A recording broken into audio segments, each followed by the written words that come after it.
സംസ്ഥാനത്തെ സർക്കാർ ജീവനക്കാർക്കും പെൻഷൻകാർക്കും ക്ഷാമബത്ത വർദ്ധിപ്പിച്ചുകൊണ്ട് ഔദ്യോഗിക ഉത്തരവ് പുറത്ത് 10% ക്ഷാമബത്തയാണ് ഇപ്പോൾ അധികമായി അനുവദിച്ചിരിക്കുന്നത്.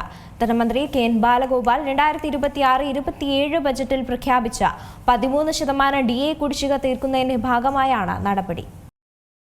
സംസ്ഥാനത്തെ സർക്കാർ ജീവനക്കാർക്കും അധ്യാപകർക്കും പെൻഷൻകാർക്കും DA വർദ്ധിപ്പിച്ചുകൊണ്ടുള്ള ഔദ്യോഗിക ഉത്തരവ് പുറത്തിറങ്ങിയിരിക്കുകയാണ്. 10% ക്ഷാമബത്തയാണ് ഇപ്പോൾ അധികമായി അനുവദിച്ചിരിക്കുന്നത്. ധനമന്ത്രി കെ എൻ ബാലഗോപാൽ 2026-27 ബജറ്റിൽ പ്രഖ്യാപിച്ച 13% DA കുടിശ്ശിക തീർക്കുന്നതിന്റെ ഭാഗമായാണ് നടപടി. പുതിയ ഉത്തരവ് പ്രകാരം സർക്കാർ ജീവനക്കാരുടെ DA നിരക്ക് നിലവിലുള്ള 25%-ൽ നിന്നും 35%-ആയി വർദ്ധിക്കും. കഴിഞ്ഞയാഴ്ച അനുവദിച്ച 3%-ന് പിന്നാലെയാണ് ഇപ്പോൾ 10% കൂടി പ്രഖ്യാപിച്ചിരിക്കുന്നത്.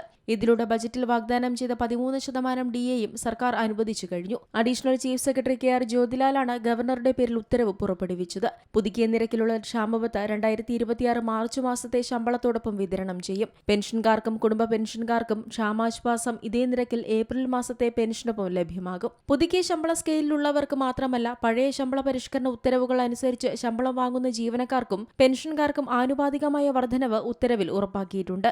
സംസ്ഥാന സർക്കാർ DA രീതി പിന്തുടരുന്ന പൊതുമേഖലാ സ്ഥാപനങ്ങൾ, സ്വയംഭരണ സ്ഥാപനങ്ങൾ, ഗ്രാന്റ് ആൻഡ് എയ്ഡ് സ്ഥാപനങ്ങൾ എന്നിവയ്ക്കും ഈ വർധനവ് ബാധകമാണ്. എന്നാൽ സാമ്പത്തിക ശേഷി കണക്കിലെടുത്ത് അതത് ബോർഡുകൾക്ക് ഇതിൽ തീരുമാനമെടുക്കാം. ശമ്പളത്തിനും പെൻഷനുമായി സർക്കാർ ഗ്രാന്റ് ഉപയോഗിക്കുന്ന സ്ഥാപനങ്ങൾക്ക് സർക്കാരിന്റെ മുൻകൂർ അനുമതി കൂടാതെ തന്നെ DA അനുവദിക്കാൻ സാധിക്കും. അതേസമയം KSEB, KSRTC തുടങ്ങിയ സ്വന്തമായി DA ഉത്തരവുകൾ പുറപ്പെടുവിക്കുന്ന സ്ഥാപനങ്ങൾക്ക് ഈ ഉത്തരവ് നേരിട്ട് ബാധകമല്ല.